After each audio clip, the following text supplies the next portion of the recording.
Muy buenas tardes a todos y bienvenidos a COE, a la Casa de las Empresas, en esta jornada organizada por AESAE sobre la moratoria concursal, que además es un tema tremendamente interesante y de gran actualidad. Como todos sabéis, la crisis del COVID tuvo graves consecuencias derivadas tanto de la crisis sanitaria en sí como de las decisiones administrativas que se fueron adoptando durante todo el periodo más agudo de la pandemia. Esto lo que supuso fue un duro golpe financiero y operativo también para empresas de todo el mundo y especialmente, como bien sabéis, para las empresas españolas. Países de todo el mundo adoptaron medidas similares en el ámbito concursal de forma inmediata para tratar de salvar el mayor número de empresas posibles por una situación coyuntural que podía arrastrarles al concurso de acreedores y en muchos casos a su liquidación. Y en España también se adoptaron medidas con cierta agilidad en este sentido, al igual que lo hicieron países de todo el mundo y en especial países de la Unión Europea. Para ello, en primer lugar, lo que estableció el gobierno fue pues que las pérdidas del ejercicio 2020 y después posteriormente del ejercicio 2021 no computaran a los efectos de ser considerado como causa de solución, de acuerdo con el artículo 363 1E de la Ley de Sociedades de Capital. Y además previó esta moratoria concursal por la cual el deudor que se encontrara en situación de insolvencia no tenía el deber de solicitar esta declaración del concurso y tampoco se admitían a trámite las solicitudes de concurso necesario que pudieran instar estos acreedores. Esta moratoria se extendió hasta el 30 de junio de 2022 esta moratoria tan tardía, 30 de junio de 2022, que no encontraba en países de nuestro entorno un plazo tan amplio, se justificó por la próxima transposición de la Directiva de Reestructuración e Insolvencia, que ahora está en trámite en el Congreso de los Diputados. De hecho, desde COE tuvimos ocasión de trabajar en esta directiva y de realizar aportaciones a través de Business Europe. Esta directiva que se va a transponer establece un nuevo procedimiento que facilita la reestructuración de las empresas y en el caso particular de España prevé un procedimiento especial concursal para empresas de pequeño tamaño. De hecho, esto es uno de los compromisos que asumió España ante la Unión Europea, de forma que la directiva, este compromiso, tenía que contener esta disposición y además este sistema y además estar traspuesto en el segundo trimestre del año. Actualmente esta reforma concursal, como he dicho, está tramitándose en el Congreso de los Diputados. Los trabajos para su aprobación se están acelerando, dado los plazos en los que nos encontramos. Este trámite normativo comenzó en agosto del año pasado. A partir de este momento, con una consulta pública inicial, a partir de este momento ha habido distintas tramitaciones, se ha seguido toda la tramitación de la norma, en la cual, por supuesto, COE también ha participado muy activamente a través del grupo de trabajo de concursal de la Comisión Legal. Y se realizaron multitud de propuestas legislativas de mejora sobre diversos ámbitos. Teniendo en cuenta que a partir del 30 de junio ya vence esta moratoria, ya expira esta moratoria concursal, y ante la previsión de la aprobación de esta transposición de la directiva que va a reformar nuestro sistema concursal, pues nos encontramos en un momento crítico, hoy a 9 de junio, en la cual es importante que las empresas conozcan a qué se van a enfrentar, sobre todo teniendo en cuenta la difícil situación que muchas de ellas están atravesando. Y para explicarnos esta situación concursal, a partir del fin de la moratoria y además las principales reformas de la reforma que está próxima a aprobarse, contamos con expertos en la materia de AESAE, a quien agradecemos la celebración de esta jornada y el interés en explicar a las empresas un tema tan interesante como el que nos ocupa.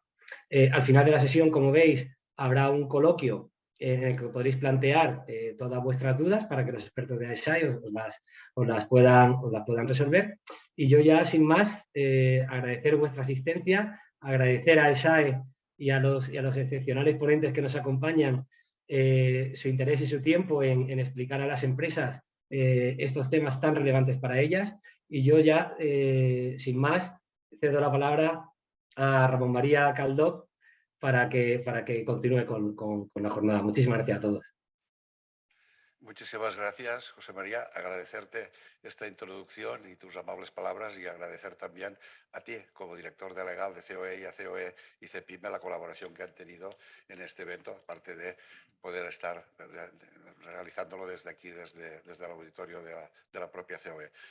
Bien, no se han equivocado, estamos en el canal correcto. Yo no soy Beatriz Grande, que es quien estaba anunciado que iba a moderar y presentar este evento. Beatriz, por causas profesionales, ha tenido que ausentarse y está viajando en estos momentos hacia Barcelona, y como yo era el encargado de cerrar la jornada, pues me ha pedido si podía sustituirla. Les manda un fuerte abrazo y les pido disculpas. Bien, para empezar, tenemos... Bueno, primero que nada, decir que este es un tema que a mí particularmente me hace mucha ilusión poder estar aquí desde el principio, porque hay toda clase de incógnitas. La primera incógnita era si la modificación de la normativa se iba a producir antes de que acabara la moratoria. Si no fuera así, ahora antes estábamos debatiendo y estábamos, bueno, se hacen porras sobre esto. Me comentaba nuestro compañero nuestro compañero César, se hacen porras sobre si retrasarán la moratoria, la ampliarán un mes para poder llegar a tiempo, o si realmente se llegará a promulgar la normativa antes de finales de este mes de junio, cosa que a mí me parece muy justa, ¿no? Parte de estas cuestiones, pues la mayoría de ustedes ya conocerán un poco el borrador, que es lo que está siendo enmendado en estos momentos, y al final veremos cómo queda. Es un buen momento hoy, con los ponentes que tenemos, para poder ir precisando estas cuestiones, aunque no sean del todo claras, ¿no? En primer lugar, quiero presentarles el primer ponente, que es José Vicente Roldán Martínez. José Vicente tiene una experiencia profesional súper amplia, muy amplia, no voy a entretenerme aquí enumerándola. Es licenciado en Derecho por la Universidad de Castilla-La Mancha y actualmente doctorando en la misma universidad. Tiene diversos másteres en práctica jurídica, en Derecho Financiero y Bancario y en Derecho Concursal, en másteres universitarios. Tiene experiencia docente como profesor y es conferenciante en diferentes jornadas de Derecho Concursal, entre ellos la que nos compete hoy aquí. José Vicente nos va a hablar sobre el concepto del concurso sin masa, la preparación de la solicitud, documentación, posibles consecuencias para los administradores societarios y la responsabilidad subsidiaria de las administraciones públicas, beneficios para los administradores. José Vicente, cuando quieras. Hola, buenas tardes, Ramón María. Muchas gracias a COE, CEPIME y a EASE por esta invitación tan cordial. La verdad que para mí es un honor compartir panel con mi compañero Enrique Llopis y con mi compañero César Cervera, al que nos ha unido algunos proyectos profesionales en el pasado muy interesantes. Así que para mí es todo un honor. Yo, si os parece, voy a empezar voy a empezar mi ponencia casi por el final del título, es decir, por los beneficios para los administradores societarios. Yo siempre digo que últimamente la profesión de administrador societario se ha convertido en una profesión de riesgo. Se ha convertido en una profesión de riesgo porque existe, a lo largo de los años, se ha creado un mantra absoluto en virtud del cual siempre se circunscribe esa idea peregrina de que, bueno, vamos a constituir una sociedad mercantil y vamos a intentar acotar la posible responsabilidad patrimonial de los socios accionistas o administradores, siempre pensando desde el punto de vista de la pequeña y la mediana empresa, que el grueso de los administradores societarios suelen coincidir con la persona del accionista de control o del socio de control si fuera una sociedad limitada. ¿Y por qué digo que es una profesión de riesgo? Pues una profesión de riesgo porque existe un gran desconocimiento en general sobre cuáles son los dos deberes fundamentales que el texto refundido en la Ley de Sociedades de Capital prevé para el órgano de administración de cualquier sociedad, que son los deberes de lealtad y los deberes de diligencia. Y estos dos deberes de lealtad y deber de diligencia cobran un especial sentido en la situación en la que nos encontramos actualmente. ¿Por qué? Porque otro de los mantras que se ha generado a lo largo de estos meses como consecuencia de la moratoria concursal pivota sobre el hecho de que, bueno, tenemos una moratoria hasta el 30 de junio, no tengo la de 2022, con las últimas prórrogas que se han ido produciendo, y por lo tanto no no soy responsable de una solicitud tardía de concurso porque en principio estoy amparado por esa red de protección que puede suponer la moratoria concursal establecida en la diversa normativa COVID y post-COVID. Pues bien, yo aquí siento disentir fundamentalmente del criterio general y siento disentir porque para mí la ley concursal, el texto refundido de la ley concursal y así va a ser, así parece que va a quedar la redacción en la nueva transposición de la directiva comunitaria, hay un supuesto en cuanto a la responsabilidad y la culpabilidad del órgano de administración cuando se produce una generación o agravación de la insolvencia. Y aquí es donde me gustaría detenerme en relación con estos dos principios o estos dos deberes de lealtad y de diligencia del órgano de administración. ¿Por qué digo esto? Lo digo porque fundamentalmente actualmente el artículo 442 del texto refundido de la ley concursal establece que el órgano de administración será responsable de haber generado o agravado la insolvencia. Pues bien, no tanto la generación como sí la agravación, creo que se puede producir una cadena de responsabilidades, y ya no solo en sede concursal, sino también extramuros del procedimiento concursal, y ahora me referiré de forma tangencial al concurso sin masa, por el hecho de que es cierto que muchas de las empresas de este país se encuentran en situación de insolvencia desde mucho antes de la moratoria concursal y que han aprovechado, el órgano de administración ha aprovechado esa suerte de prórroga o esa suerte de red de control o de red de protección que le establecía las moratorias o que establecen las moratorias para entender que, bueno, pues no voy a ser responsable de una solicitud tardía de concurso porque ese deber de solicitar el concurso de alguna manera se ha ampliado el plazo de 2 meses que establece la ley. Pues mira, yo os soy honesto, creo que a día de la fecha posiblemente el hecho de que exista una moratoria concursal hasta 30 de junio no va a proteger al órgano de administración de aquellas sociedades que se encontraran ya en situación de insolvencia y que además se ha ido agravando durante estos meses, porque yo siempre he dicho, y en alguna conversación que he tenido con algún compañero economista a lo largo de estos meses, es que las empresas han vivido en una suerte de convenio para concursal durante casi estos 2 años.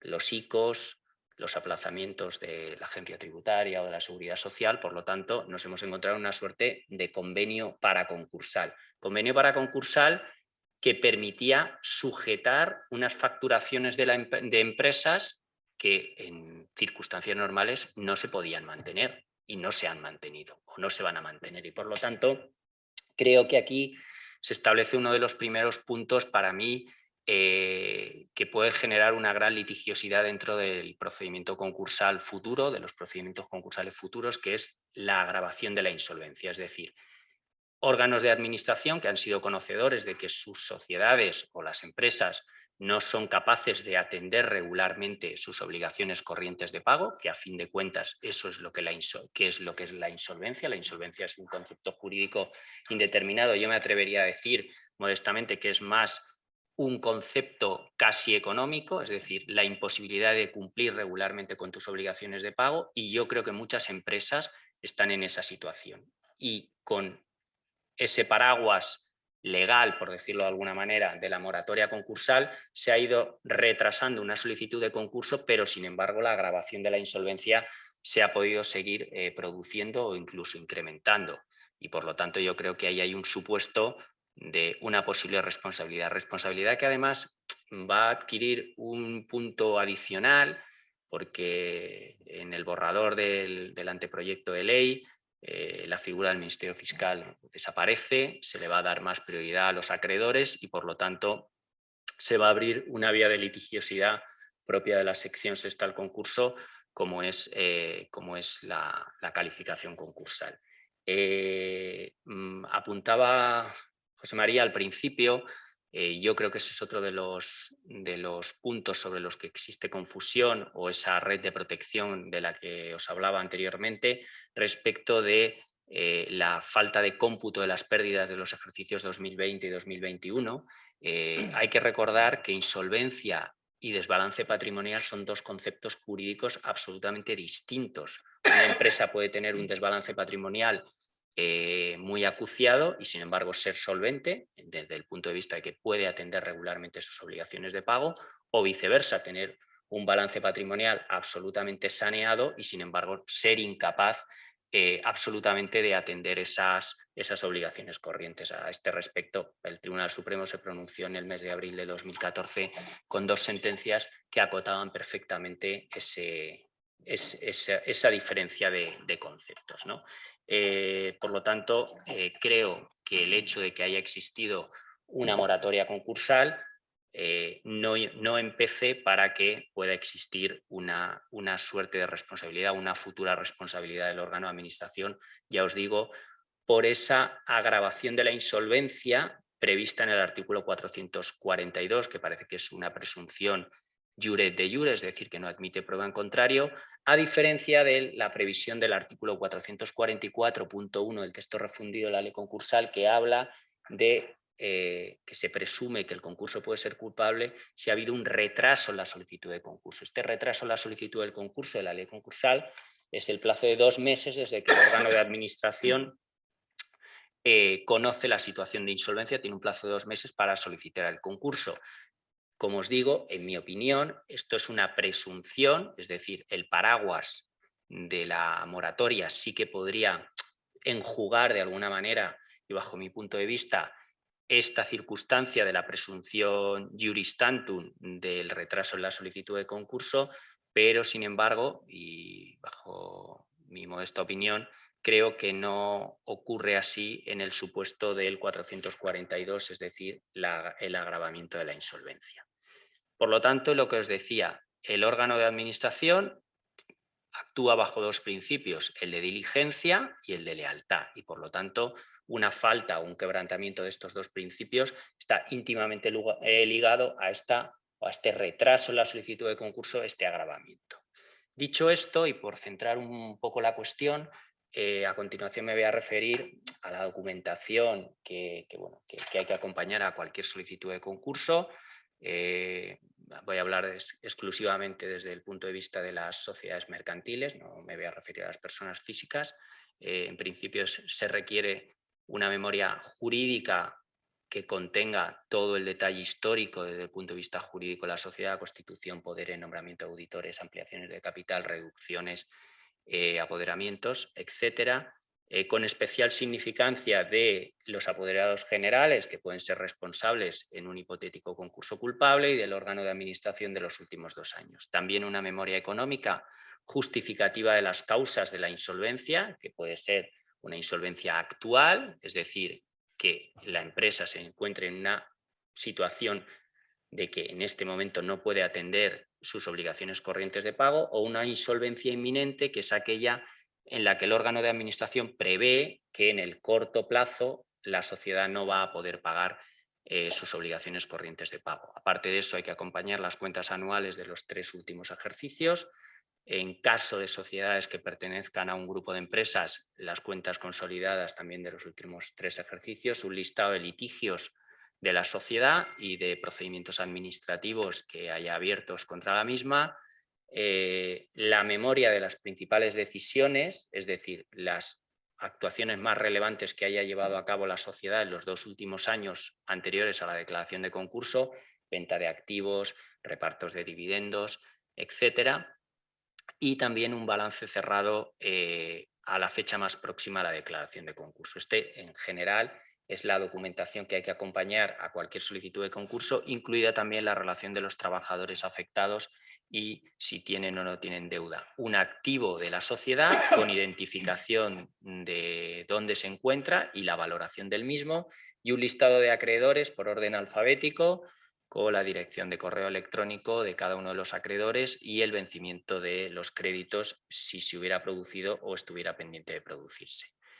Este es cualquier documentación general para presentar una solicitud de concurso, y ahora me voy a referir muy tangencialmente, y así dejo también turno de intervención para las preguntas, que yo creo que al final el debate es lo importante aquí, sobre el concurso sin masa. El concurso sin masa es aquel que se declara en el concurso y en el propio auto de declaración de concurso se archiva porque los bienes y derechos con los que cuenta la sociedad no son suficientes ni siquiera para atender los gastos corrientes del concurso. En cualquier declaración de concurso hay una serie de créditos que se devengan con posterioridad al auto, que son los créditos contra la masa, y que en estos casos de concurso sin masa ya hay una previsión de que posiblemente con el activo que hay no se van a poder ni atender ni los honorarios, los aranceles de la administración concursal,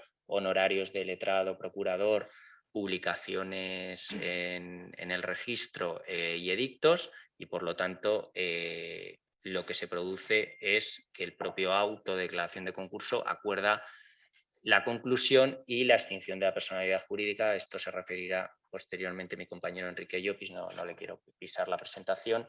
Pero por último, y en cuanto al concurso sin masa, es importante advertir que la redacción del precepto habla de que se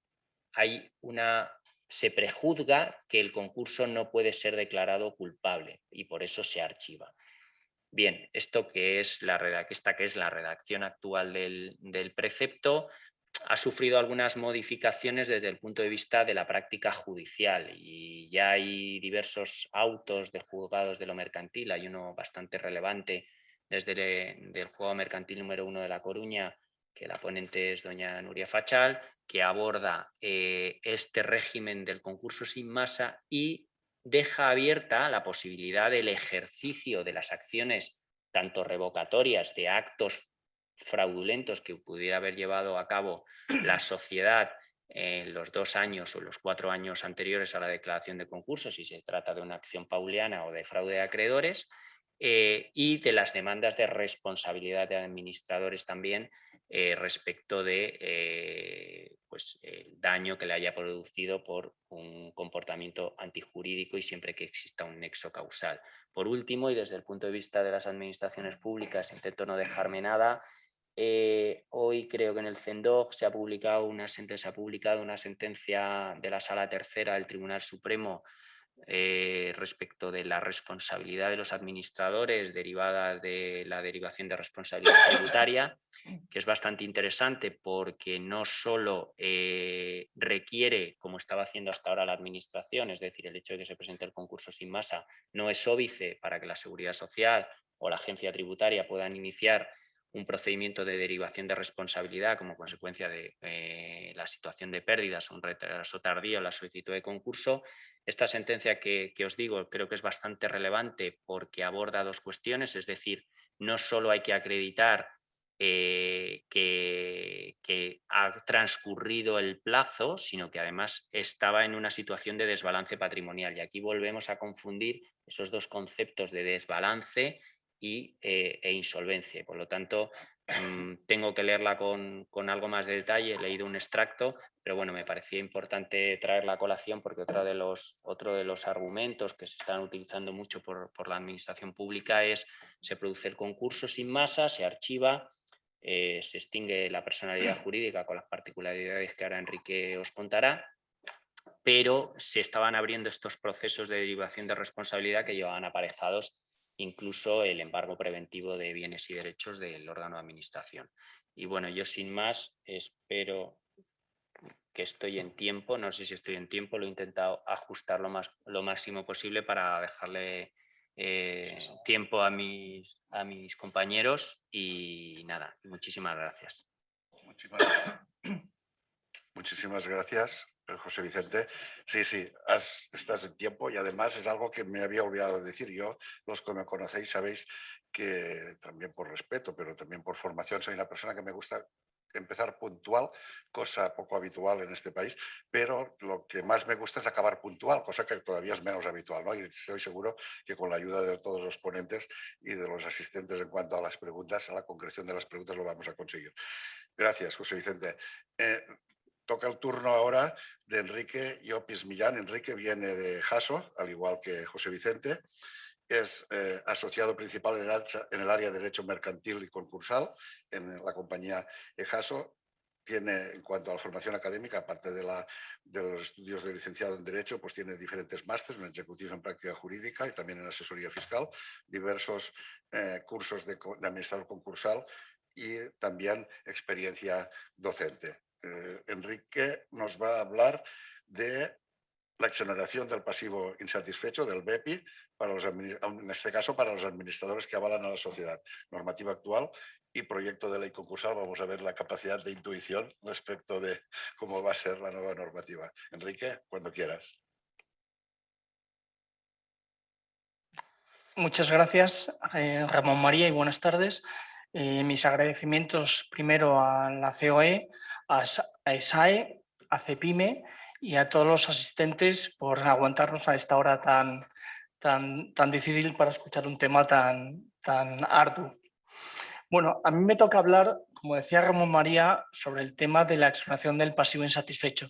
Pero primero voy a hablar un poco de la normativa actual para centrarnos un poco en qué es lo que está vigente y qué es lo que va a haber en los próximos meses.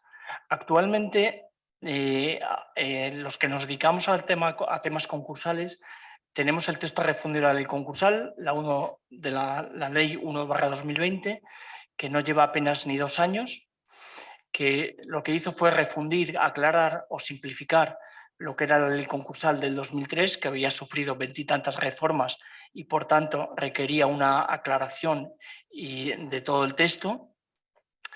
Este texto refundido va a ser modificado por el proyecto de ley del texto refundido, que debería entrar en vigor en el mes de julio, pero que posiblemente, o casi con seguridad, se va a postergar a septiembre-octubre como consecuencia de que hay más de 600 enmiendas al proyecto y, por tanto, hasta entonces no vamos a tener el nuevo proyecto y no va a entrar junto con la directiva europea, la directiva del 2019-2023, que se va a transponer al ordenamiento jurídico interno en el mes de julio, sobre reestructuración preventiva de las sociedades y exoneración del pasivo insatisfecho.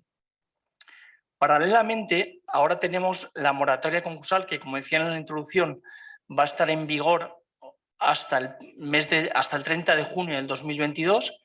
Lleva ya casi 2 años de moratoria concursal desde que se declaró el estado de alarma, el 14 de marzo del 2020, y por tanto, durante este periodo de más de 2 años, las empresas y las personas físicas empresarios no tienen obligación de presentar el concurso voluntario de acreedores.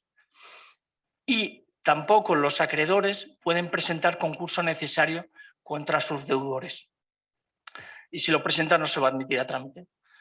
A partir del 30 de junio, ¿qué va a pasar? Pues no lo sabemos ninguno. Es posible que haya una aluvión de concursos de sociedades sin masa que han descapitalizado toda su sociedad, y posiblemente los concursos sin masa, que es uno de las figuras que se reúnen en la ley concursal y que habló anteriormente Vicente, pues se van a dar mucho. Y también concursos posiblemente de personas físicas, de autónomos. Esto es el marco en el cual nos movemos actualmente. La experiencia demostró que con la ley concursal de 2003 y con el texto refundido no era la herramienta más eficaz para salvar empresas. Como saben ustedes, más del 90% de las empresas que iban a concurso terminaban en liquidación, cuando la exposición de motivos lo que preveía era la firma de los convenios y salvar las empresas. Ahora, cuando se apruebe el proyecto de ley del texto refundido, se van a acoger a un sistema, a una modificación estructural de gran calado, muy parecido a lo que viene a ser el Chapter 11 americano, al derecho concursal anglosajón. Se han modificado tanto los institutos preconcursales a través de los planes de reestructuración, que ahora no vamos a hablar, pero que es una modificación que modifica absolutamente lo que es el derecho preconcursal. Ya no van a existir los acuerdos extrajudiciales de pago, que no han tenido mucha efectividad porque realmente las personas físicas lo han presentado simplemente para evitar pagar el 25% de los créditos ordinarios de cara a obtener la exoneración del pasivo insatisfecho, y tampoco van a existir los acuerdos de refinanciación, que aunque han tenido utilidad, tampoco han tenido la eficiencia que se buscaba con los reales decretos que modificaban los institutos preconcursales. Yo ahora voy a hablar sobre otra modificación en este proyecto, que es la exoneración del pasivo insatisfecho, y que también en la directiva europea se trata, y además la directiva europea obliga a los Estados miembros a adoptar un régimen para la exoneración del pasivo insatisfecho de aquellas personas físicas, tanto particulares como empresarios, que no puedan atender el pasivo con la liquidación de sus bienes. La exoneración del pasivo insatisfecho, que vulgarmente se conoce como el BEPI o segunda oportunidad, lleva en España desde la Ley 25/2015 de mecanismos de la exoneración del pasivo insatisfecho. Pero hasta el año 2019-2020 realmente no tuvo aplicación en España, a diferencia de otros estados de nuestro entorno, donde la aplicación era brutal en comparación con lo que había en España. Pongamos como ejemplo que en Italia, en Francia, en Inglaterra, había anualmente más de 200.000 supuestos de exoneración del pasivo insatisfecho, cuando en España no llega a los 6.000 o 7.000. O sea, la diferencia es abismal. ¿Qué supone la exoneración del pasivo insatisfecho? De cara a los particulares o empresarios, personas físicas que se encuentren en situación de insolvencia, pueden solicitar la exoneración del pasivo insatisfecho cuando con la liquidación de sus bienes no pueden hacer frente al pasivo que tienen. Es decir, una vez que han liquidado sus bienes, la diferencia que no pueden satisfacer con esos bienes que se han liquidado, esa parte es exonerada por el legislador. Ahora, con el proyecto de ley concursal, se han adoptado otra serie de medidas que amplifican o facilitan la posibilidad de exonerar el pasivo insatisfecho a esos deudores. Ahora, con el proyecto, cuando entre en vigor el proyecto, por ejemplo, se van a posibilitar que sean créditos exonerables los créditos contra la masa, que son aquellos que se generan con la solicitud del concurso. Por ejemplo, los créditos del abogado, del procurador, del administrador concursal. Hasta ahora, cualquier deudor que quiera obtener la exoneración del pasivo insatisfecho, hasta ahora y todavía sigue vigente, tiene que pagar los créditos contra la masa y los créditos privilegiados, que mayormente son créditos públicos. Por lo cual había muchas dificultades por parte de los empresarios y también de los particulares de obtener la exoneración del pasivo insatisfecho, porque previamente tenían que satisfacer este tipo de créditos. La exoneración del pasivo insatisfecho viene a ser una quiebra al principio general de responsabilidad patrimonial que existe en España, que se regula en el artículo 1911 del Código Civil. Por tanto, el deudor es responsable con sus bienes de todas sus deudas presentes y futuras. Por tanto, con la exoneración se va a exonerar, se va a posibilitar que ese deudor, esas deudas que se le han exonerado, desaparezcan en su pasivo y, por tanto, ya sus acreedores no van a tener que reclamárselo. Todo lo que es la exoneración del pasivo insatisfecho pivota sobre un principio que es básico, que es el deudor de buena fe. ¿Cuándo se considera un deudor de buena fe, ya sea un particular o una persona física empresaria? Cuando no se tiene antecedentes penales, ya sea por delitos contra el patrimonio, contra los trabajadores, contra la hacienda pública, contra la seguridad social. No se tiene que tener antecedentes penales en los 10 años anteriores a la solicitud de la exoneración del pasivo insatisfecho. Y otro de los supuestos que impedían que el deudor se acogiera con mayor solvencia a la exoneración era que tenía que liquidar previamente todo su patrimonio. Es decir, pues aquel deudor particular, por ejemplo, que quisiera acogerse a la liquidación a la exoneración del pasivo, tenía que liquidar su vivienda habitual. Entonces, esto era bastante ilógico que una persona que está en una situación bastante precaria tenga que liquidar y quedarse sin vivienda, pues la verdad es que no era muy lógico. En juzgados de Barcelona ya se estableció un criterio que se ha extendido a otros juzgados mercantiles, que era aquellos deudores que tuvieran vivienda habitual pero que estuvieran satisfaciendo la hipoteca y la hipoteca, el valor de la hipoteca fuera, el valor de la casa fuera inferior a la deuda hipotecaria, podría no incluirse en la liquidación del activo. Esto se ha hecho en Barcelona, se ha extendido también a juzgados de Madrid y de otros partidos judiciales. Ahora, con el proyecto de ley de la reforma del texto refundido, se puede optar por dos formas para obtener la exoneración: con liquidación previa de todo el activo, aquellos deudores que quieran liquidar todo su activo, pues pueden hacerlo, o pueden hacerlo a través de un plan de pagos. Un plan de pagos durante 3 años, que tienen que hacer frentes de acuerdo a su capacidad económica. En el supuesto que tenga vivienda habitual, el plan de pagos se extenderá a 5 años. Pero si durante esos 5 años o 3 años, en el supuesto que no tenga vivienda habitual, cumplen el plan de pagos de acuerdo a su capacidad económica, a los 3 años, cuando finalicen, le concederán la exoneración definitiva del pasivo insatisfecho. Esto es una ventaja que creo que aquellos empresarios o particulares que quieran acogerse a esta exoneración va a posibilitar o facilitar que esa mochila que tienen, o esa losa que tienen por tener un pasivo que no pueden satisfacer con sus bienes, pues desaparezca y deje de existir, y dejen de tener la reclamación de sus acreedores, que insistentemente lo van a estar llamando para pagar sus deudas. Realmente lo que es el procedimiento es muy sencillo, tiene 2 fases. Hasta ahora y ahora, hasta el proyecto, tiene 2 fases. Una fase es extrajudicial, que en el supuesto de empresarios o autónomos será ante el registrador mercantil. El registrador mercantil nombrará un mediador concursal que tratará de alcanzar un acuerdo extrajudicial de pagos con sus acreedores. Este acuerdo extrajudicial de pagos puede ser una quita, una espera.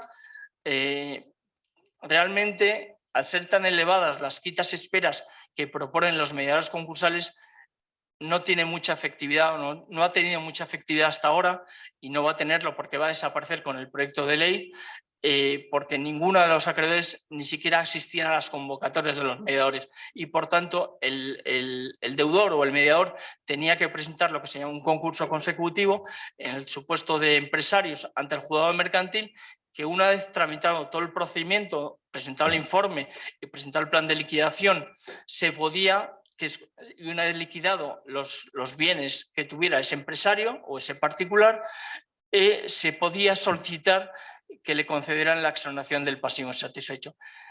Cuando entre en vigor el proyecto, ya no va a ser necesario el acuerdo extrajudicial de pagos, no ha tenido la relevancia que se esperaba, y el deudor va a poder acudir directamente a la demanda de concurso consecutivo solicitando la exoneración, ya sea una vez que se haya liquidado todo su patrimonio, o ya sea mediante un plan de pagos que, como decía antes, de 3 años o 5 en supuesto que tenga vivienda habitual, y al cumplir los 5 años le concederían la exoneración definitiva.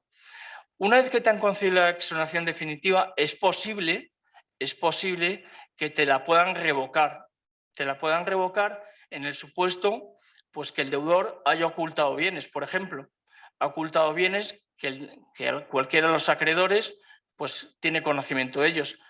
Comunicando a los juzgados, le podrían revocar la concesión de la exoneración del pasivo.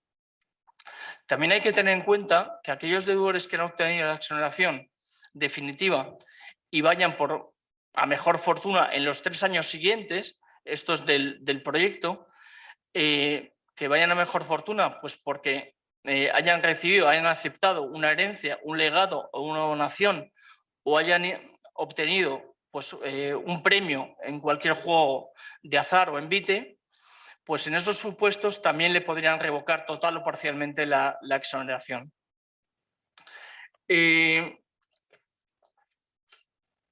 ¿Quiénes? Bueno, voy a hablar ahora, aunque ya mi compañero Vicente ha hablado un poco ya sobre ello, sobre el concurso sin masa, el concurso que se llama vulgarmente como Archivos Press. Como él ya decía, yo solamente me voy a referir un poco a las consecuencias que tiene una vez que se ha obtenido la declaración del concurso y la conclusión. O sea, como él bien decía, el deudor que no tiene activos o es irrelevante, no es suficiente para pagar los créditos contra masa y se presume que no se pueden ejercitar acciones de reintegración, de responsabilidad de terceros, pues es posible que solicite el concurso, de la declaración del concurso y simultáneamente que solicite la conclusión porque no tiene bienes suficientes para pagar los acreedores contra la masa. Una vez que se ha declarado y simultáneamente se ha concluido el concurso, a los 20 días del auto le entregarán al procurador los mandamientos para que los lleve al registro mercantil y se inscriba la extinción de la sociedad. Una vez que se ha inscrito la sociedad, ¿qué ocurre? Los acreedores van a poder dirigirse contra esa sociedad que se ha disuelto, liquidado y extinguido. Bueno, esto se resolvió por una sentencia del Tribunal Supremo, la 324/2017, de mayo, que decía que la sociedad, una vez disuelta, liquidada y extinguida, seguía manteniendo legitimación pasiva para recibir demandas por parte de los acreedores. Se mantenía latente esa personalidad jurídica en tanto en cuanto siguieran teniendo efectos jurídicos los contratos o las relaciones que tuviera con los acreedores. Por tanto, cualquier acreedor que se sienta perjudicado o que quiera presentar una demanda contra una sociedad que se ha disuelto, liquidado y extinguido, puede hacerlo porque sigue teniendo esa personalidad jurídica latente en tanto en cuanto sigan existiendo esas relaciones jurídicas. Lo mismo, esa sociedad que se ha extinguido puede presentar demandas contra aquellos que tienen legitimación activa para presentar demandas. No obstante, la experiencia demuestra que es difícil que un acreedor presente una demanda contra una sociedad que se ha liquidado y extinguido porque carece de bienes.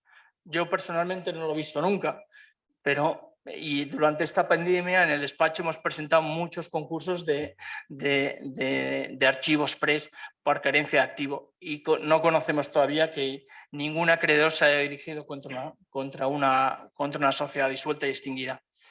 Yo creo que sin más dejo ya la palabra a Ramón Mariaca para que presente a César. Muchas gracias.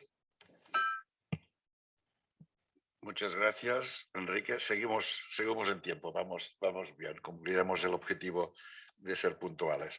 Bien, a continuación quiero presentarles a César Cervera Cantón. César es asociado principal en el área de Derecho Mercantil y Concursal de Acontax, licenciado en Derecho por la Universidad de Las Palmas de Gran Canaria y es máster en Asesoría Jurídica por el Instituto de Empresa de Madrid.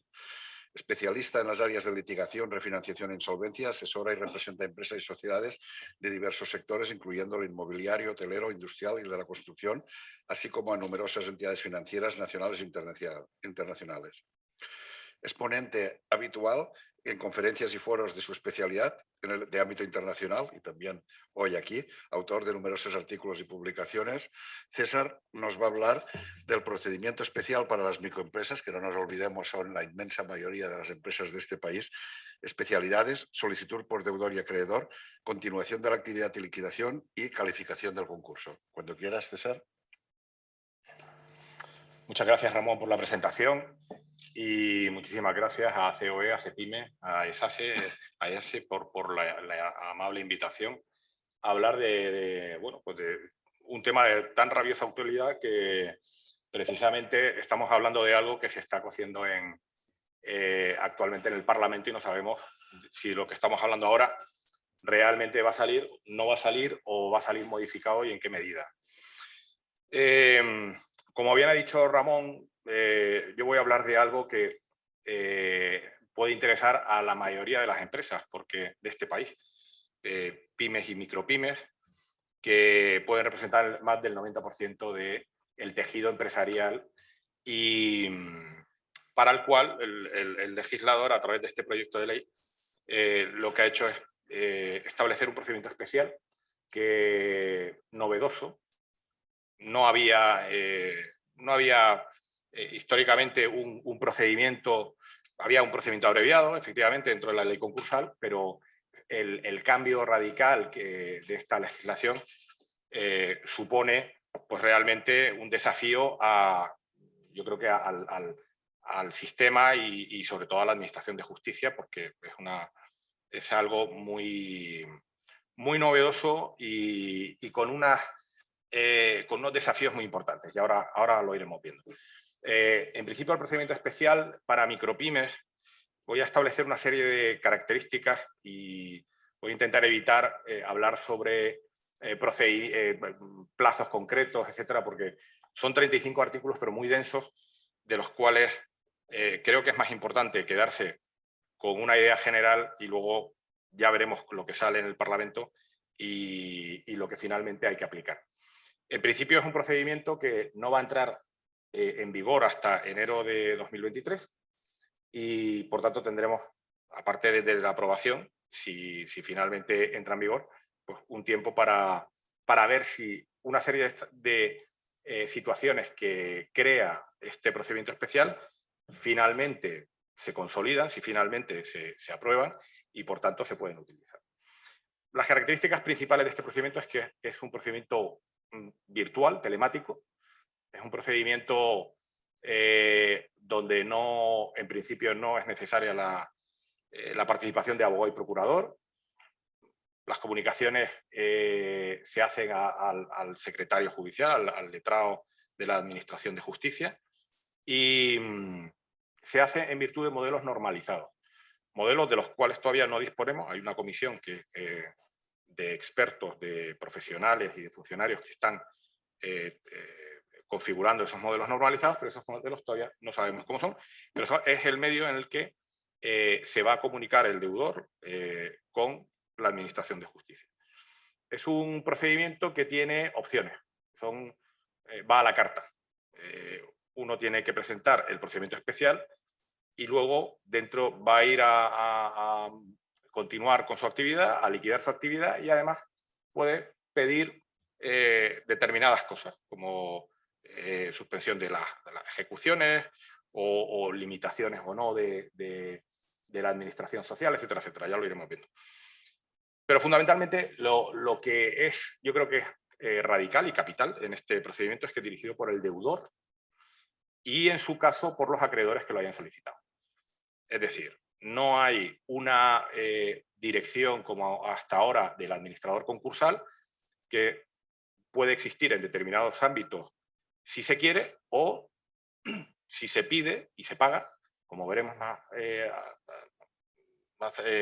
posteriormente, pero que en principio no va a estar. No es una figura que se exija de inicio. De tal manera que tenemos que un deudor que es insolvente, ya sea una persona jurídica, un profesional, una persona física, un empresario, que está en una situación de insolvencia, si está dentro del ámbito de aplicación, tiene que instar ese concurso que va a dirigir él personalmente. Bueno, pues estas son las características. ¿A quién se aplica? Se aplica, en principio, a empresas, personas jurídicas, personas físicas, empresarios, profesionales, que tengan menos de 10 trabajadores y cumplan dos requisitos, cualquiera de los dos requisitos, que son o que tengan menos de 2 millones de facturación o que tengan menos de 2 millones de pasivos. Bueno, pues por eso, efectivamente, Ramón decía que prácticamente a la mayoría de las pymes y micropymes de España van a estar dentro de este procedimiento especial, con lo cual uno ya se plantea si el procedimiento es el especial o el normal, porque parece que el especial debiera ser el otro, el concursal, ¿no? Que es el que se aplica a la minoría de las empresas. Pero, claro, la primera crítica que se ha hecho en todos los foros a este procedimiento especial es que el ámbito de aplicación es demasiado amplio.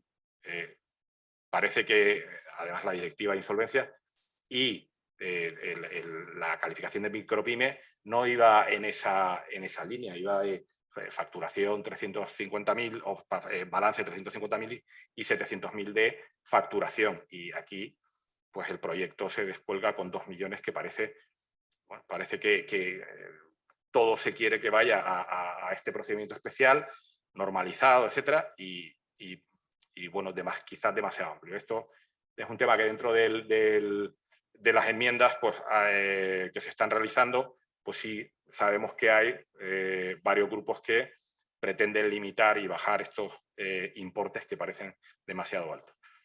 Bueno, pues si un empresario se encuentra en esta situación, lo que tiene que hacer evidentemente es presentar el concurso, pero ya este concurso va a ser distinto.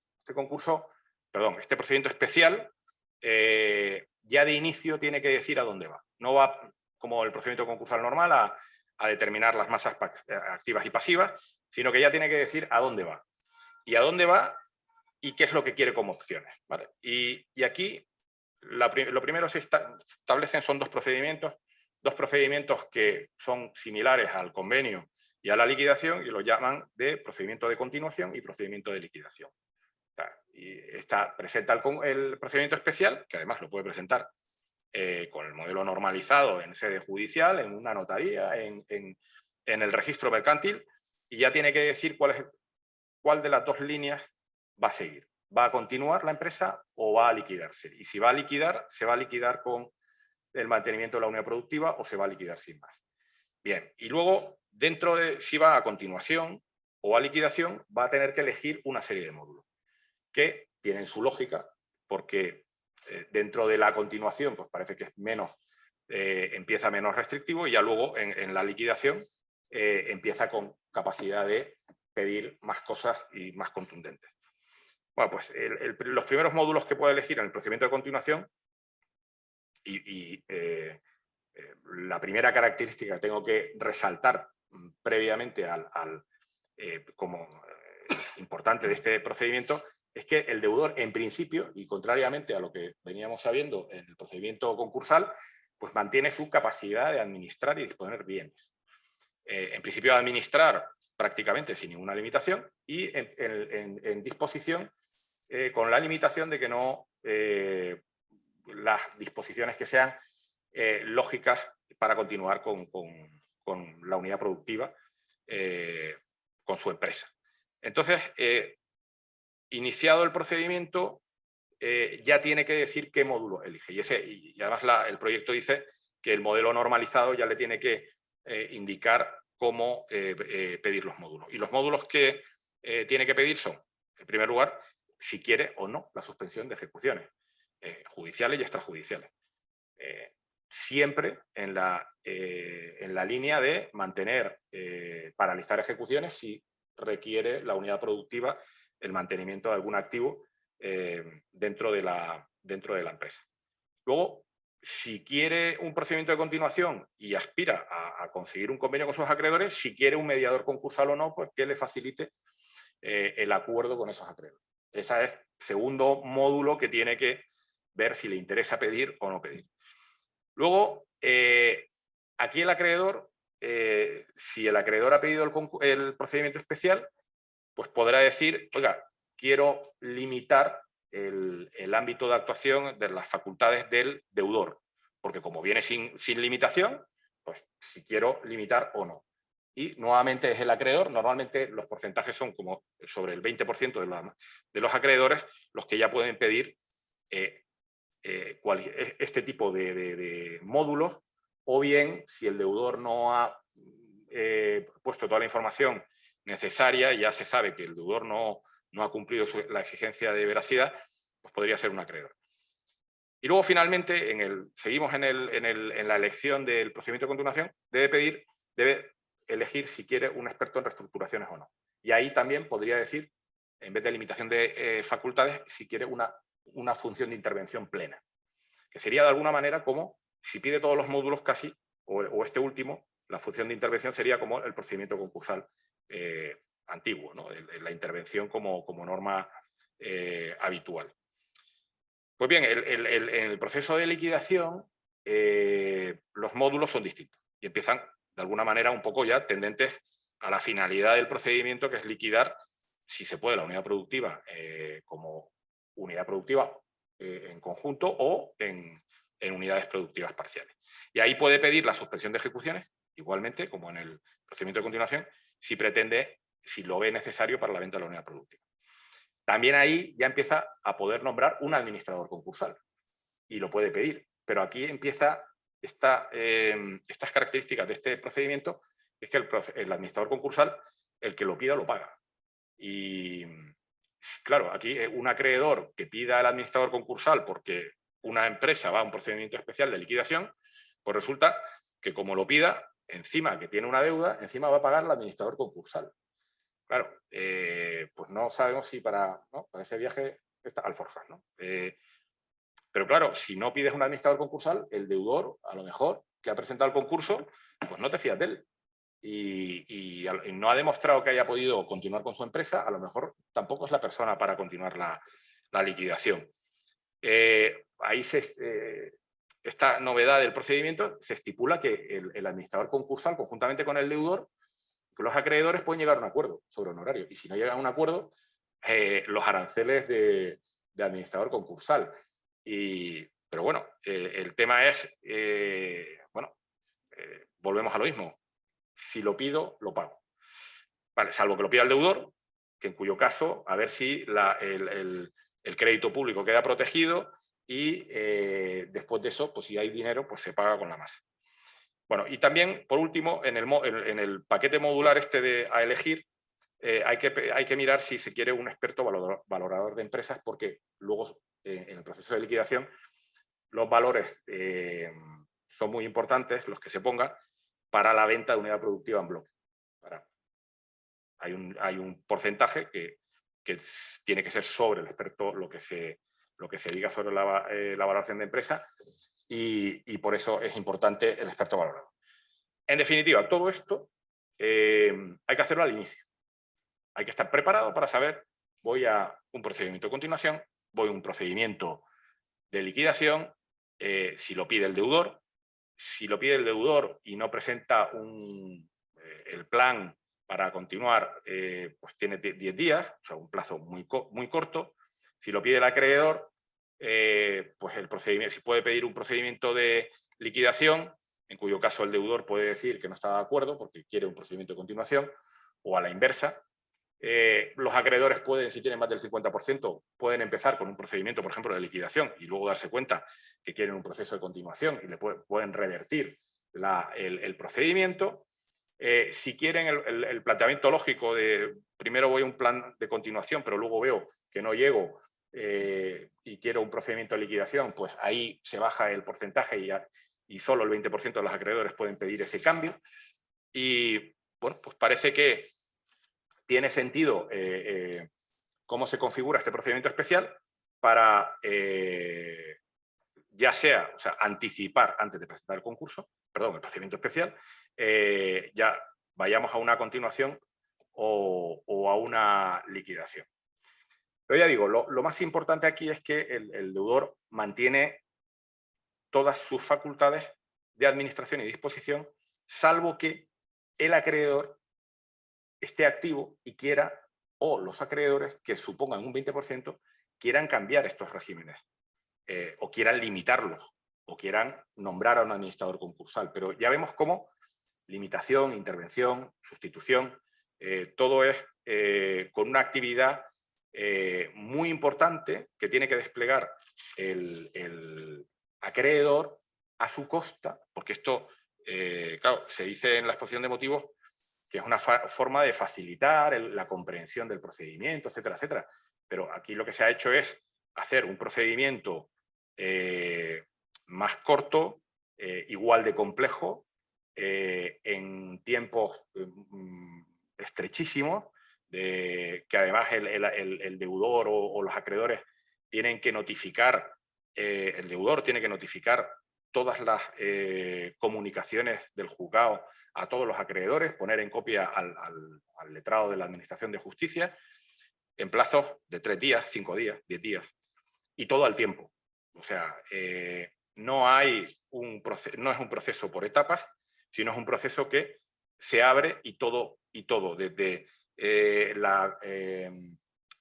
establecimiento de los créditos, la impugnación, la liquidación de bienes que se tenga que hacer, la información sobre acciones rescisorias, la información sobre calificación del concurso.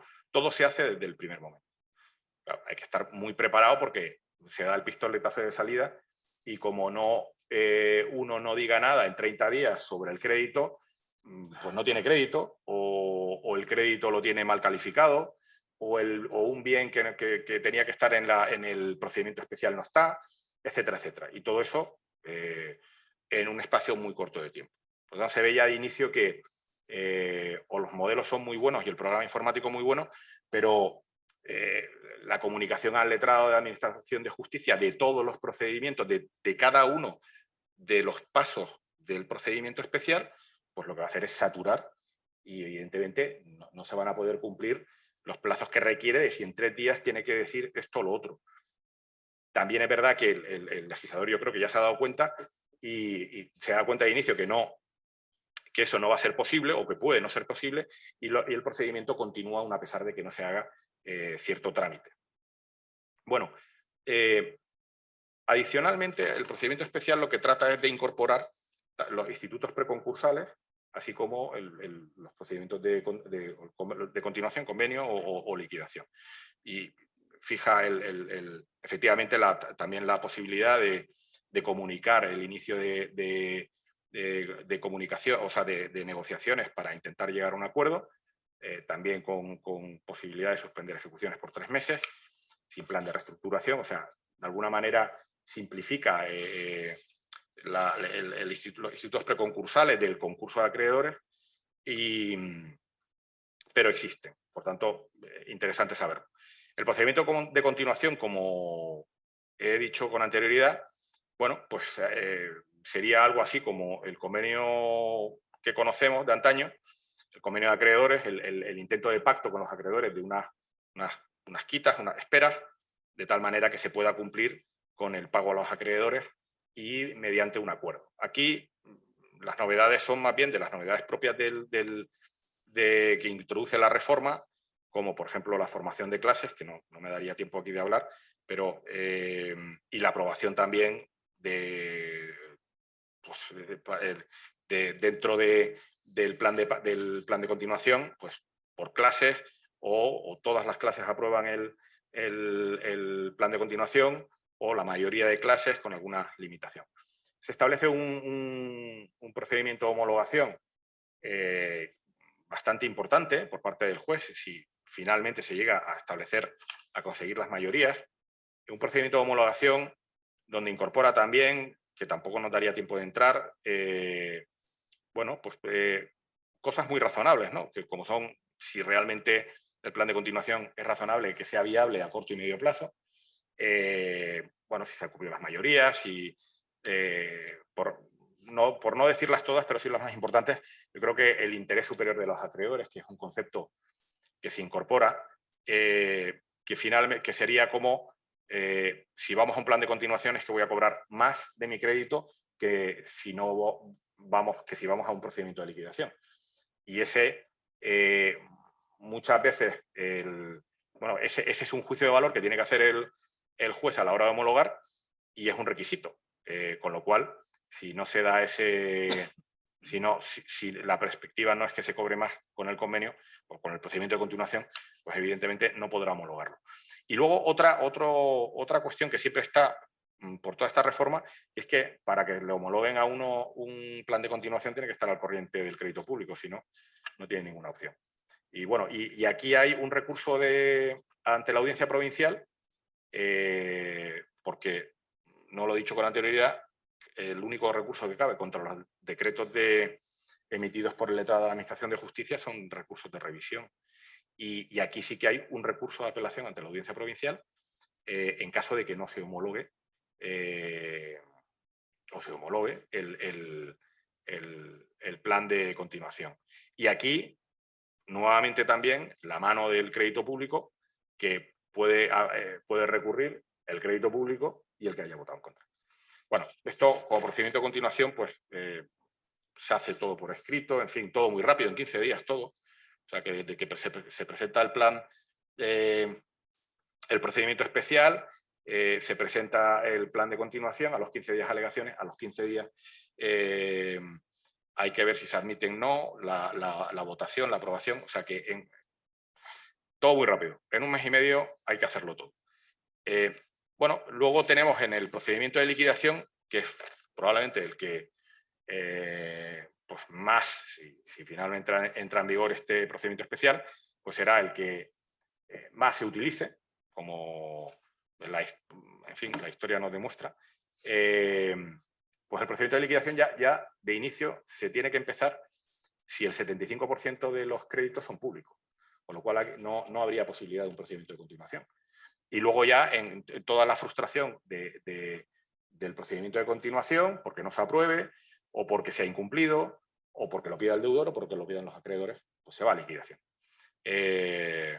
Bueno, ahí no me quiero extender demasiado, pero vamos, es un procedimiento de liquidación que la parte, yo creo que más importante es la plataforma que se anuncia para vender los bienes. Esto es una plataforma que el que no lo haya oído es una especie de Amazon concursal, donde todos los bienes de estos procedimientos especiales, es decir, más del 90% de los procedimientos de insolvencia, tendrían que ir todos los bienes a esa plataforma y esa plataforma va a vender todos esos bienes y va a repartir el dinero obtenido por esos bienes.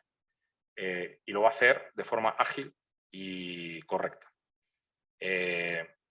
Evidentemente esto ha generado muchísima incertidumbre porque si ya una liquidación es difícil, una plataforma que lo haga todo y bien, cuando todavía no hemos visto nada de cómo se va a hacer, pues realmente crea mucha incertidumbre y bueno, yo creo que es uno de los, yo creo que de las causas por las que si probablemente el sentido común haga que esto, hasta que no esté pues bien claro, pues no se ponga en vigor, porque si no puede ser un desastre, ¿no?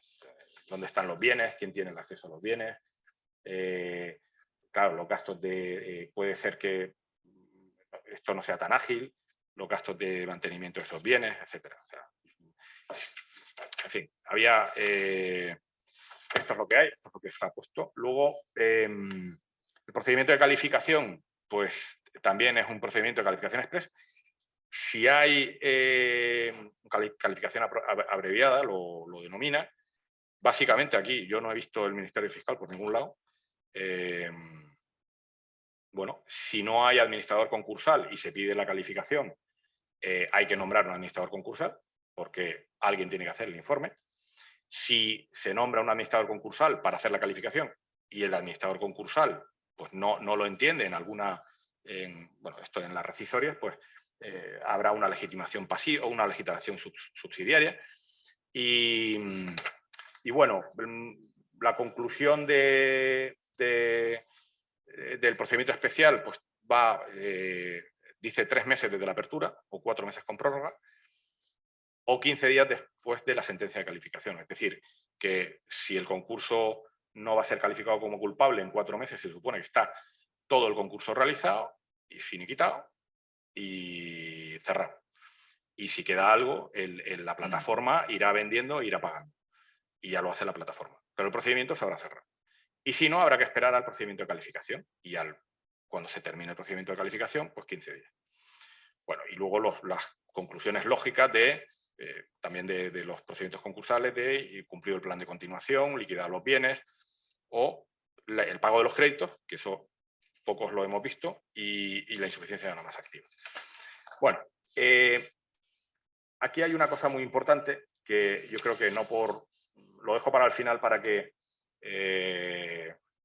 pues la gente vea efectivamente el procedimiento, lo importante que dónde pone la información veraz en el cumplimiento de las obligaciones. Y establece una presunción de derecho que no admite prueba en contrario, si la información suministrada en los modelos normalizados no es correcta o es inexacta. Claro, entonces, esos modelos normalizados hay que rellenarlos y hay que rellenarlos bien. Pero el proyecto dice que la información veraz, o sea, ya dice cuál es la información inveraz y establece esa presunción y la define, que es cuando cualquier cifra de activo o pasivo o ingresos y gastos en un ejercicio suponga más de un 20% y 10.000 euros. Si hay un error en más de 10.000 euros y supone más de un 20%, más o menos un 20% dentro de un ejercicio, eso y el importe son más de 10.000 euros, hay una presunción de que es una información inexacta y eso conlleva la culpabilidad del concurso. Con lo cual, estamos hablando de un tema muy serio, porque ya no es solo que, o sea, no estamos hablando de dolo o culpa grave, estamos hablando, ya tampoco hablamos de tema concursal, hablamos que simplemente la contabilidad, como no refleje exactamente una partida de activo y eso suponga, en fin, dentro de los límites que establece la ley, es una presunción de derecho, que aquí no hay posibilidad de acreditar que puede ser inocuo o en el sentido, bueno, habrá muchísimos casos. Pero bueno, establece la culpabilidad. Yo creo que eso es algo que se tiene que tener muy presente porque la filosofía de este procedimiento empieza por ahí, en que la información tiene que ser muy correcta, modelos normalizados, todo muy rápido, para intentar hacerlo en un espacio muy corto de tiempo y modularmente. Bueno, eso evidentemente no se va a poder hacer por el empresario directamente, no va a poder hacerse por el acreedor empresario directamente, sino que al final pues hará falta que profesionales expertos hagan eso porque las consecuencias son gigantescas. Bueno, y con eso termino, Ramón, y creo que me he ido un poco de mi tiempo. Bueno, pues me alegro. Gracias, César. Muchas gracias. Estamos siendo puntuales, eficaces y eficientes. Bueno, toca pasar al turno de preguntas. Tenemos unas cuantas preguntas, como la mayoría no van dirigidas a ninguno de vosotros en concreto, me voy a permitir ser yo el que las dirija y como vamos bien de tiempo, pues los demás ponentes, independientemente de quién acceda a la respuesta, pues también podrán opinar generando una especie de debate, ¿no? Bien. La primera pregunta se la voy a hacer a Enrique Llopis. La primera pregunta sería, ¿cabe la posibilidad de que los autónomos se acojan a la segunda oportunidad, es decir, al BEPI, no pierdan su vivienda habitual? Muchas gracias, Ramón. Bueno, con lo que es lo que está en vigor ahora, el texto refundido de la ley concursal, en principio la vivienda habitual la van a perder. La van a perder salvo el supuesto que os comentaba antes, que se aplica en Barcelona y en otros partidos judiciales, por ejemplo en Madrid también, en muchos juzgados lo están aplicando, que esté al corriente de pago de sus cuotas del préstamo hipotecario y que el valor de la vivienda sea inferior a la deuda hipotecaria. En esos casos es posible que la vivienda habitual no se incluya en el plan de liquidación y por tanto no se realice. Cuando entre en vigor el proyecto de la ley concursal, del texto refundido de la ley concursal, se permite que no se liquiden los bienes del deudor, siempre y cuando se acoja a un plan de pagos. Es decir, habrá dos formas de obtener la exoneración del pasivo insatisfecho. Una, mediante la previa liquidación de todo su activo, y una segunda, mediante un plan de pagos que, como decía, en el supuesto normal serán 3 años y en el caso que haya una vivienda habitual será 5 años. Pero, por tanto, sí que es posible. Seguimos contigo, Enrique. Una pregunta que me viene por dos lados. Por un lado es María José Tatomera, de la Asociación Española de Calidad, que pregunta que respecto a la novedad legislativa vinculada al plan de pagos de 3 o 5 años, finalizado el plazo desaparece el pasivo no satisfecho, pero también incluye los créditos privilegiados como la agencia tributaria. Y hay otra pregunta que ya la digo porque va en el mismo sentido, y es que ¿se exonera el crédito público?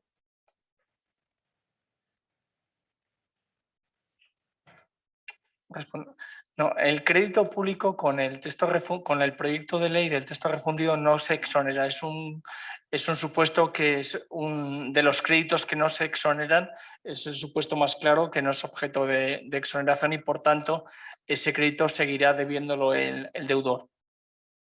No sé cuál era la otra. Era la misma La misma. pregunta.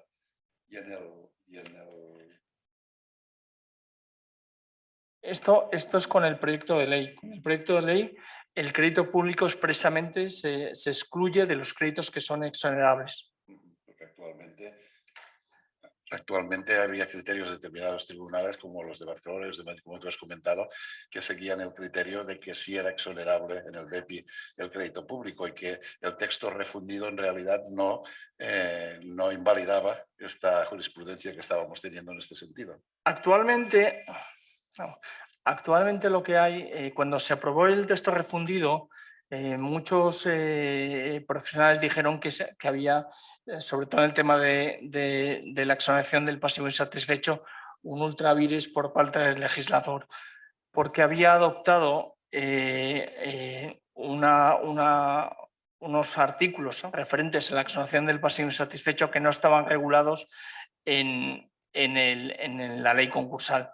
Y por tanto había juzgados en Barcelona y también en Madrid que exoneraban e incluso el crédito público, no todo el crédito público, sino la parte ordinaria del crédito ordinario del crédito público.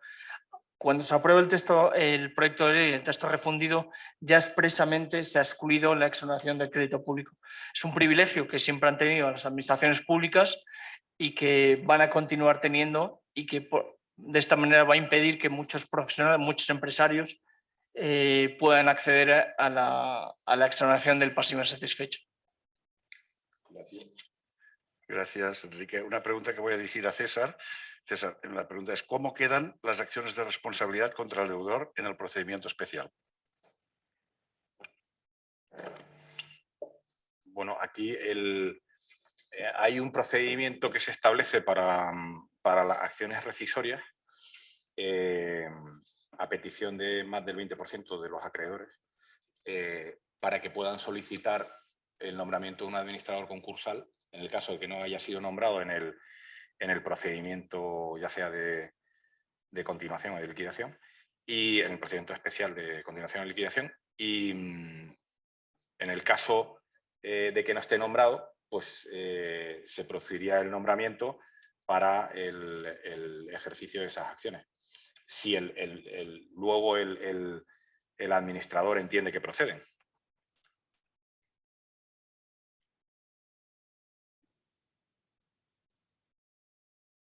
También para ti, César, ¿el criterio de los 2 millones que nos has comentado es acumulativo o alternativo?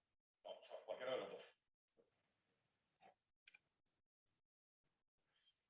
Son menos de 10 trabajadores o 2 millones de pasivo o 2 millones de facturación.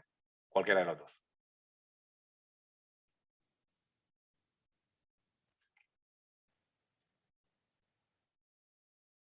Otra pregunta sería, bueno, en este caso, te lo voy a dirigir a ti, José Vicente, es en cuanto a las acciones de responsabilidad, ¿qué pasa si se archiva el concurso?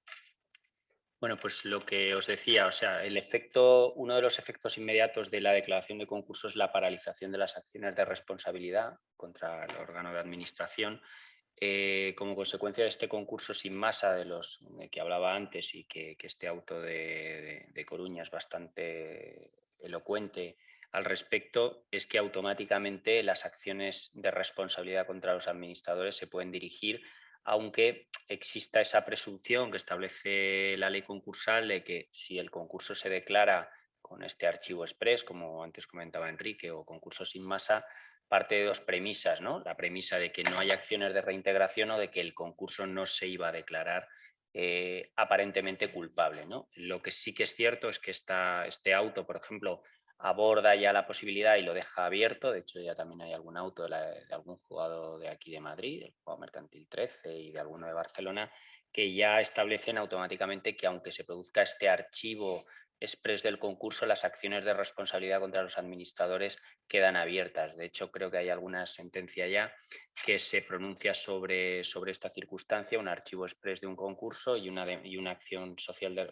individual de responsabilidad frente al órgano de administración que acuerda la condena. Por lo tanto, no existe una presunción de que el hecho de que se haya archivado el concurso de manera acelerada o express no se puedan iniciar esas acciones, ¿no?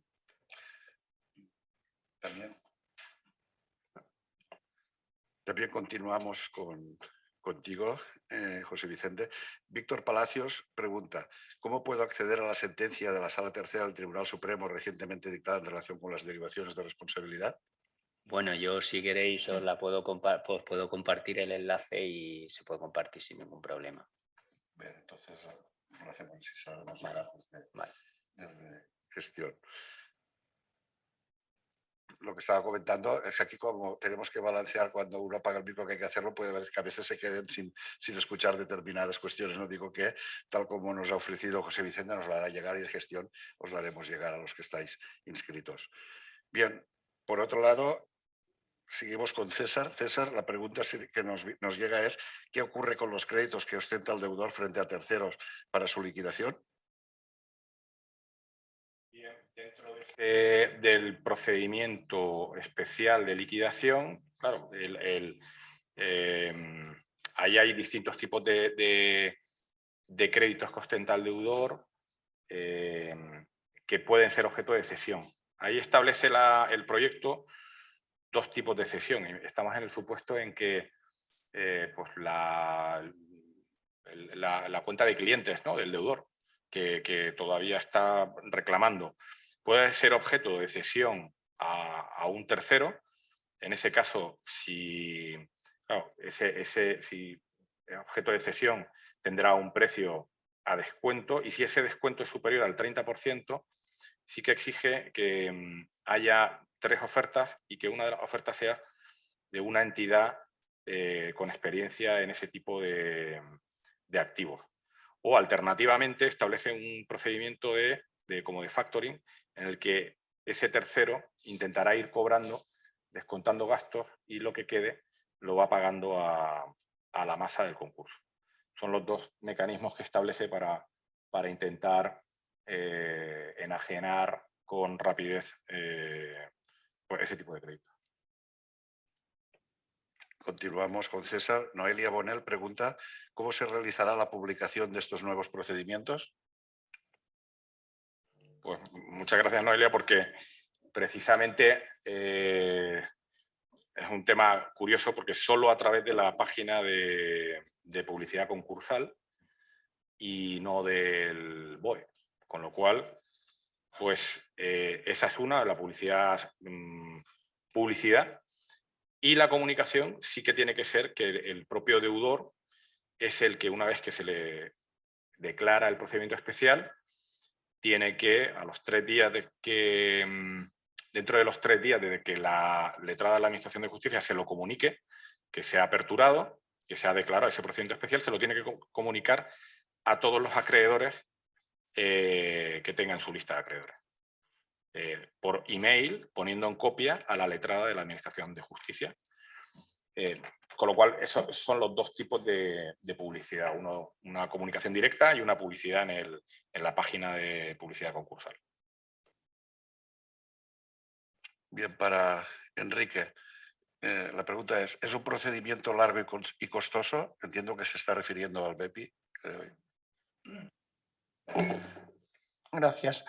Bueno, lo que hay ahora consta de 2 fases. Una fase que es extrajudicial, en este caso en el supuesto de empresarios o autónomos ante el registrador mercantil o Cámara de Comercio, y luego una fase judicial ante el juzgado mercantil.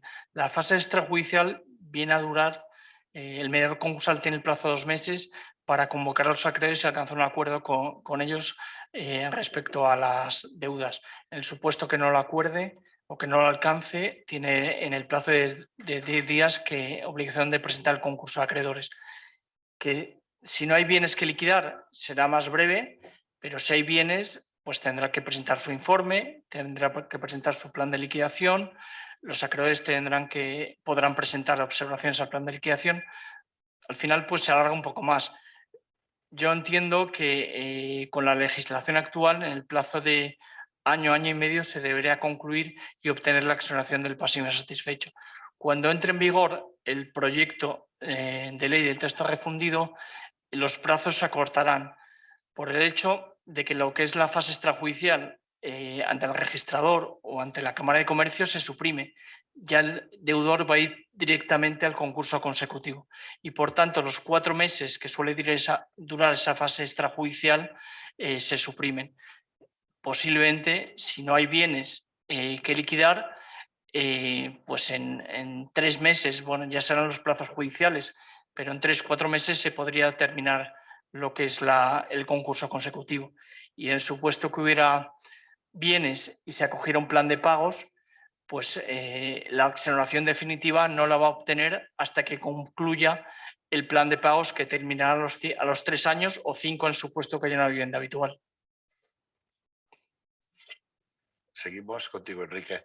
La pregunta es, respecto al deudor de buena fe, ¿se requiere que exista sentencia firme o en caso de estar en una instrucción judicial se considera deudor de buena fe? Para ser considerado deudor de buena fe hace falta tener un certificado negativo de antecedentes penales. Es decir, que no tenga antecedentes penales por delitos, no por cualquier delito, por delitos contra el patrimonio, contra la seguridad social, contra la hacienda pública o contra los trabajadores. Tiene que haber una sentencia firme y un juzgado de ejecutorias en el cual figuren los antecedentes penales del deudor. En el supuesto que esté en un procedimiento sin sentencia, no se considera que el deudor es de buena fe. Tenemos una última pregunta, nos quedan 4 minutos, por lo tanto la podemos hacer. Va dirigida a César. César, la pregunta es, ¿cuál es el régimen de recursos frente a los decretos del letrado de la Administración de Justicia? Sí, en principio se establece un recurso de revisión, simplemente, lo cual, hasta ahí. Bien. Nos decía que nos han sobrado 3 de los 4 minutos. Bueno, toca agradecer primero, agradecer a José María en representación de COE y CEPIME, que ha venido a hacernos la introducción y presentarnos y que nos ha facilitado la organización de este evento. Agradecer también a los 3 ponentes que vienen de los despachos de Jaso y de Acoutax.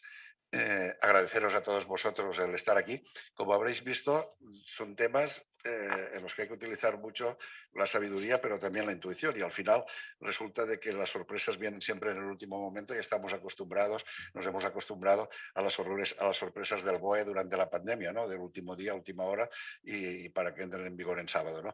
En este caso, vamos a ver qué pasa, vamos a ver cómo sale la modificación de la ley concursal. Aquí se han expresado una serie de opiniones que menos mal que no hemos entrado en debate, si no hubiéramos acabado, respecto el criterio y la impresión de los ponentes. Supongo que servirá para que también ustedes desde sus despachos, desde sus empresas, pues puedan analizarlo esto. Hay un tema que para mí sí que nos sirve a nivel de perspectiva, y es que en el trimestre pasado, respecto del mismo trimestre del año anterior, se ha subido, creo que es un 7,9% el número de concursos presentados. Esto es un indicador de lo que puede pasar una vez acabe la moratoria. Yo, por un tema que hoy aquí no se ha comentado, tampoco era el motivo de este evento de hoy aquí, pero que es un tema importante, que es la derivación de la responsabilidad a los administradores por incumplir la presentación de concurso en caso de que la empresa se halle en esta situación, y cuando desaparece la moratoria, mucho me temo que habrá muchas empresas en este sentido, al margen de las que nos ha comentado antes Enrique, de que hay empresas que ya tenían la obligación de presentarlo a pesar de la moratoria y por lo tanto podían incurrir también en causa de responsabilidad los administradores como consecuencia de ello. Bueno, mi consejo va a ser que, acabada la moratoria, aquellos que se encuentren en situación de concurso que lo presenten. Si esto sucede, y yo pienso que para eludir la responsabilidad nos vamos a encontrar, independientemente de la nueva normativa, solo por la finalización de la moratoria, con una situación de colapso en los juzgados. Vamos a ver si es posible mantener los plazos que la nueva normativa establece. Yo particularmente pienso que no va a ser posible, pero en todo caso lo que sí que hay que hacer es buscar la manera, primero, de conseguir la continuidad de la empresa en la medida de lo posible, y esta es la obligación que tenemos todos los empresarios, y segundo, de que no caigamos en responsabilidad los administradores de las sociedades o los empresarios individuales, como consecuencia que después incluso un empresario individual no podría acceder al BEPI si el concurso fuera declarado culpable por no haberlo presentado en tiempo y forma, pues que hagan ustedes lo que les digan sus asesores y particularmente va a aconsejar a sus clientes que si se encuentran en esta situación que presenten concurso. Muchísimas gracias a todos. Creo que hemos acabado el tiempo. Hemos cumplido una vez más con lo que es educado, que es empezar a la hora y acabar a la hora. Muchísimas gracias y hasta la próxima.